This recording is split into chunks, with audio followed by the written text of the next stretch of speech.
লিল্লাহ ওয়া ইন্না ইলাইহি রাজিউন। দুনিয়া কিছুই না, কিচ্ছু না দুনিয়া।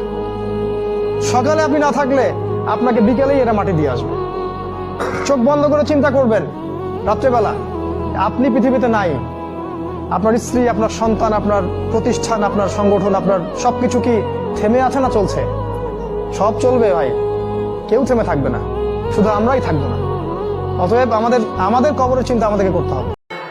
এত ভালোবাসা কই যাবে? কেউ থাকবে না, সবাই আপনার অন্ধকার কবরে রেখে দিয়ে চলে আসবে। উপরে বাঁশের কঞ্চি, তার উপরে মাটির চাপা, অন্ধকার আর অন্ধকার।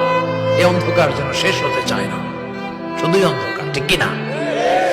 কবর প্রতিদিন ডাক দিয়ে বলে আনা বাইতুদ দুধ। প্রত্যেকের কবর প্রত্যেককে ডেকে বলে, ও আল্লাহর বান্দা, জানো আমি পোকামাকড়ের ঘর, পোকামাকড়ের ঘর। তুমি তো সেই বান্দা যে একটা মশা কানের পাশ দিয়ে উড়ে গেলে তোমার ঘুম বন্ধ হয়ে যায়, চোখ মিলে যায়।